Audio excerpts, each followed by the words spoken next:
Hey, what's going on, you guys? Usually don't do videos in my car, but I'm gonna hit quads right now. I just showed up to the gym actually 20 minutes early, and it's been a while, but luckily I just picked up a training partner again. For the longest time, uh, I've been actually just working out on my own, and there are a lot of advantages to doing that in the sense that you can kind of customize your schedule more, go at your own pace, etc., etc. And for the most part, I am still working out on my own. I train with weights about 5 days a week. So I do a 5 day a week split. And I also am part of a running club here in town as well. It's not like a serious running club. They do maybe like 4 miles, 4 or 5 miles every Wednesday and Sunday. So really, I'm doing kind of 7 workouts a week. So 5 workouts with weights, and then 2 workouts with cardiovascular training. But honestly, it's more of kind of like a social thing than anything. So I just wanted to kind of cover, since I have about 20 minutes to wait for my training partner here because I showed up a bit earlier than usual. I just wanted to cover some things to that helped me over the years to optimize my morning workouts. And I do tend to work out in the morning. Everyone is different. So make sure you find something that works specifically for you.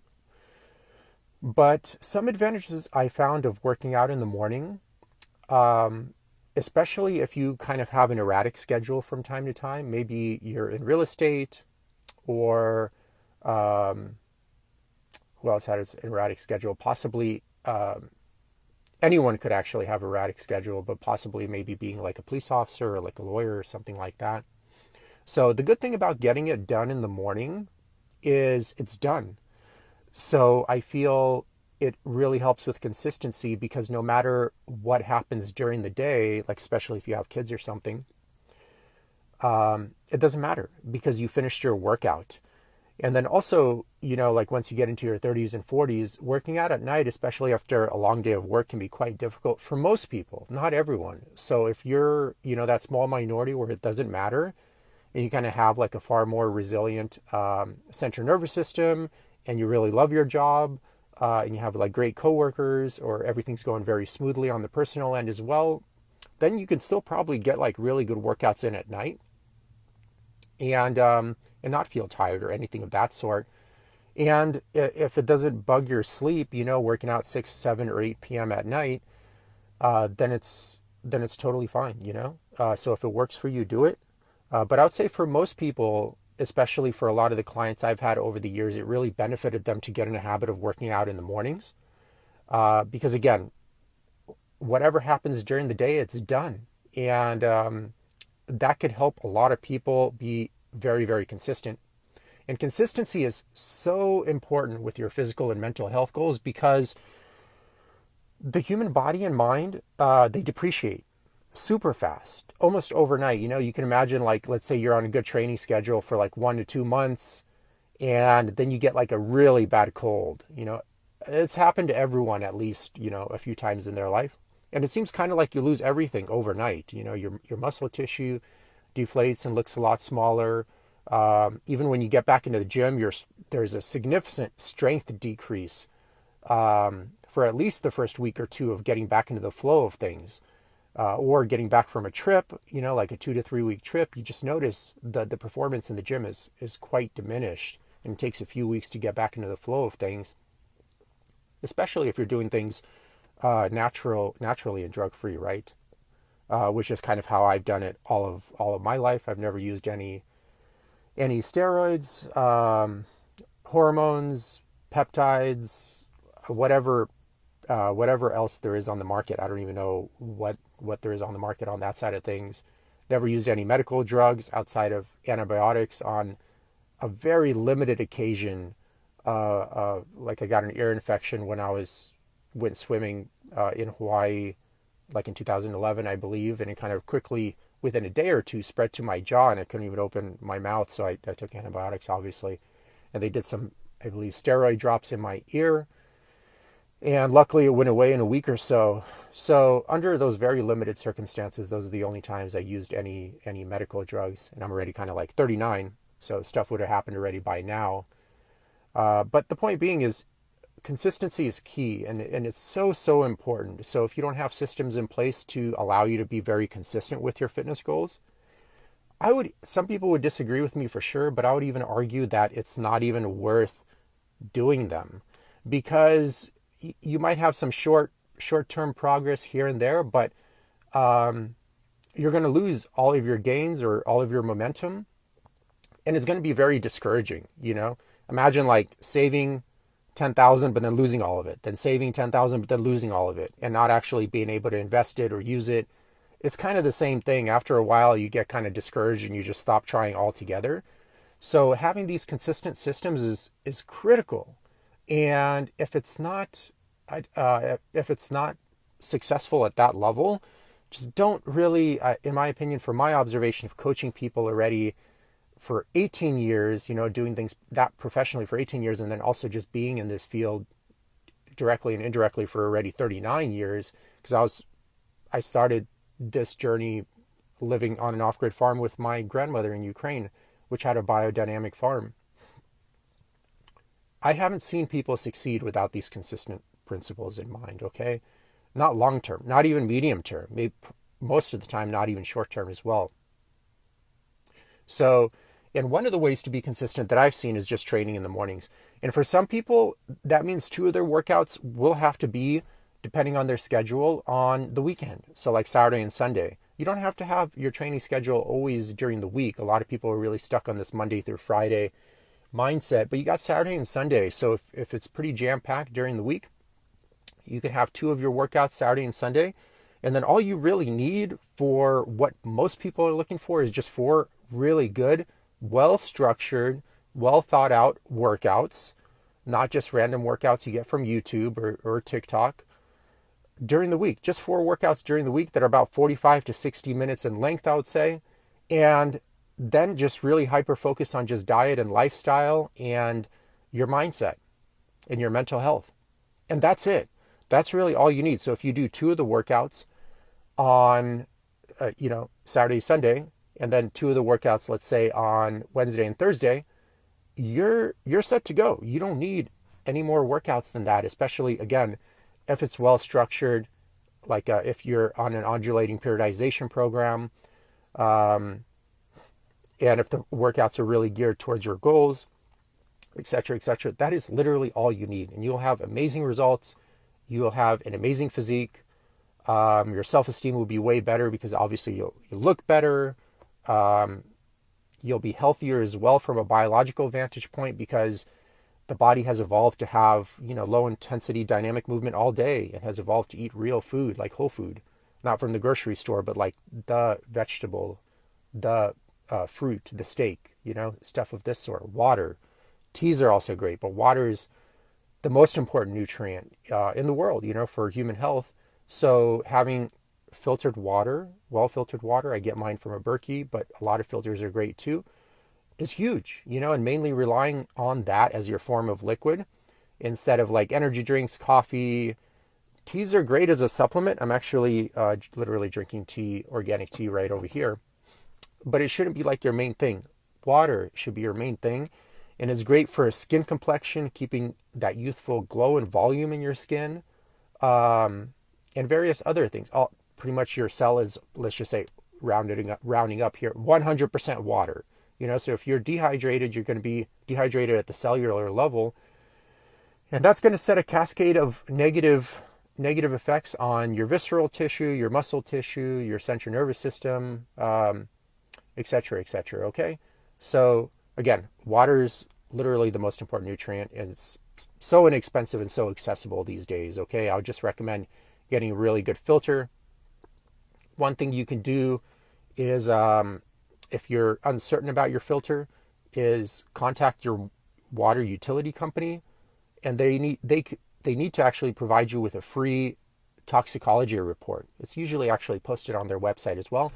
And you can kind of see the long laundry list of chemicals present in the water, and it's going to be quite hefty, probably like trace amounts of 100 plus different synthetic chemicals, industrial chemicals, and stuff of that sort, or biocides of various sorts to clean out the water. And then you simply get a filter to filter those out.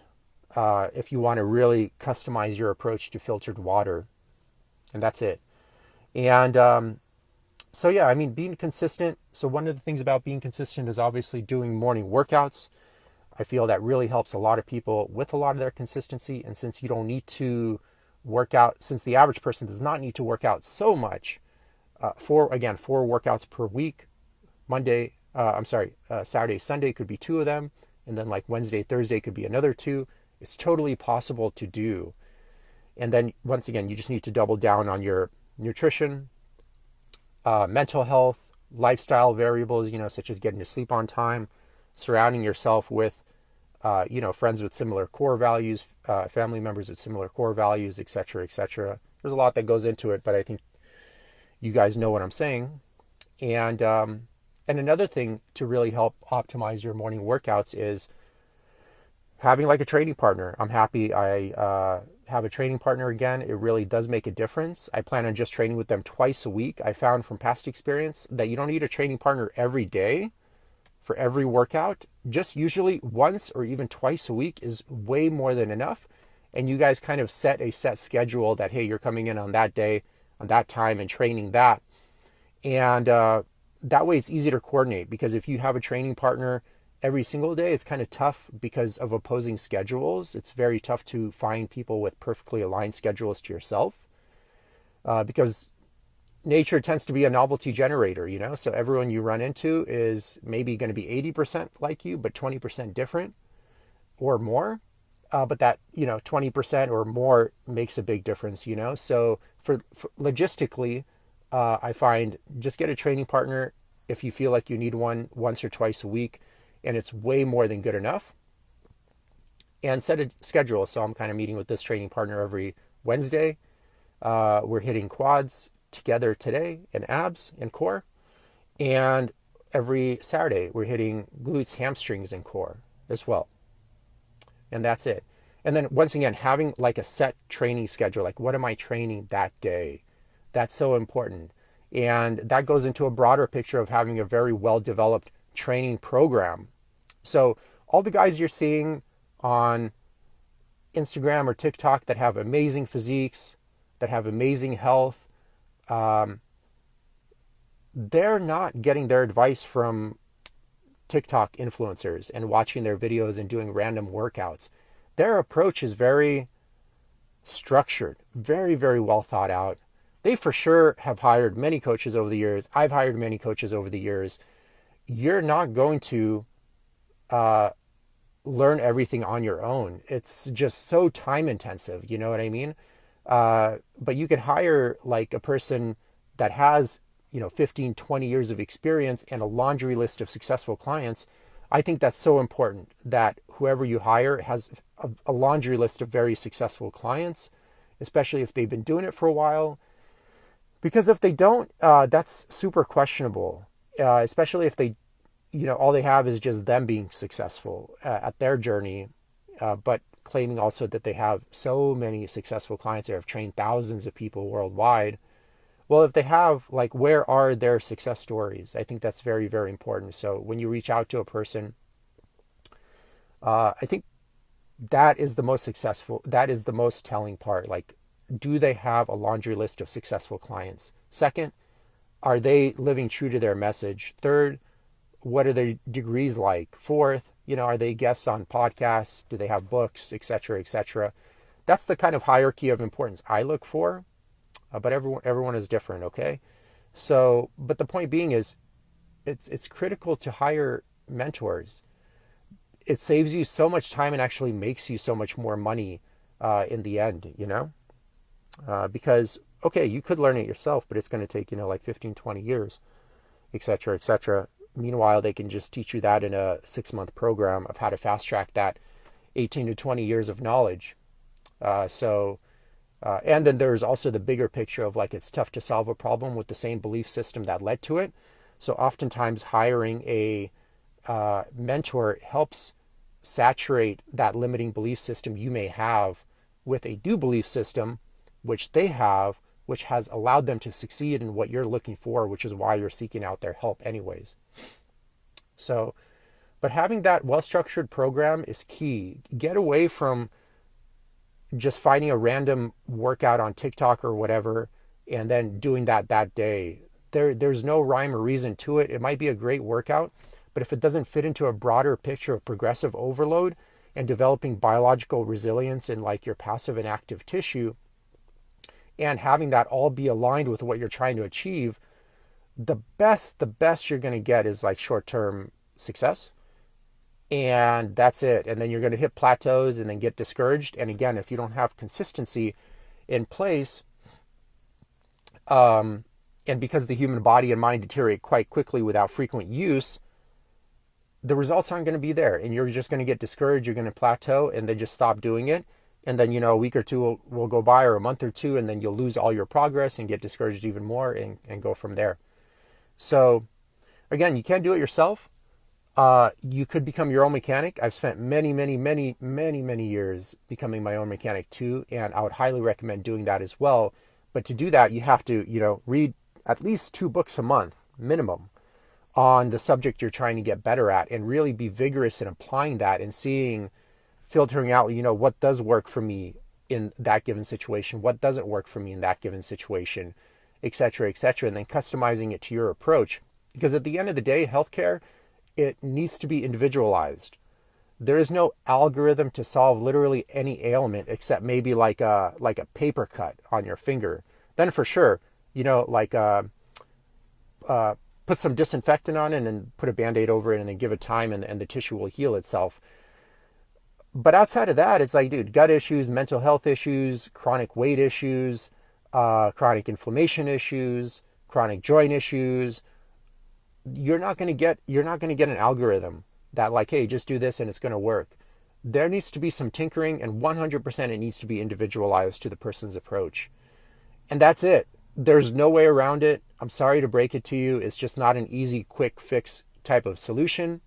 If it was, look at the system today. We're spending trillions of dollars on a symptom management healthcare system that's kind of more very kind of, let's just say, industrialized or factory farm model, like all one size fits all. And 9 out of 10 Americans right now are metabolically sick, full of obesity, misery, and disease. Just go outside anywhere in America, and literally 9 out of 10 people you run into are just clearly very overweight.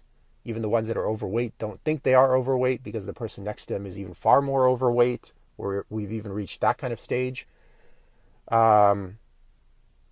I forgot the exact statistics. Honestly, these might be a bit off, but I don't know, 40% of women are on some type of psychiatric medication for a mental disorder. And that's just the 40% that has been diagnosed and kind of has the resources to actually seek a diagnosis and treatment. So I would easily argue, you're looking at like 50 to 60% of women having some type of mental illness that they're struggling with. And, 1 out of every 3 Americans dying of like heart disease. I think it's like 800,000 Americans dying of heart attacks every single year. And then cancers through the roof. 50% of Americans develop cancer in their lifetime, and half of them die from it. And then we got strokes and various other diseases which claim, hundreds of thousands of lives every single year, and stuff of that sort. So clearly, something's not working, and there are a lot of things that aren't working. But my point being is, individualized healthcare is the way to do it. There is no way around it, except for, like I mentioned, those limited situations where it's kind of like a paper cut or something like that. So anyway, I'm going to get to my workout. I see it's already almost the 20-minute mark. And just a quick review. Consistency is key. I think training in the morning can help people with consistency. Having a training partner at least one day out of the week, and then you doing the rest of the workouts, and then having your fitness goals meet into a broader picture of your life goals as well, I think is super huge, and having it be aligned with your core values. So anyways, just some things I found that worked for me. And for a lot of the clients I've coached consistently, and I do post transformations extremely often. So there's something to it, to what I'm saying, okay? If you're especially part of my groups on social media, you'll see like I post a new transformation pretty much like every week. people with various chronic health issues and challenges and aesthetic issues, and they somehow seem to work. So what I'm saying here may be very basic on the surface and may be easy to understand, but remember, understanding it is not enough. You actually have to apply it to make it work as well, okay? So I'm going to get to my workout here. Wishing you guys the best. Take care.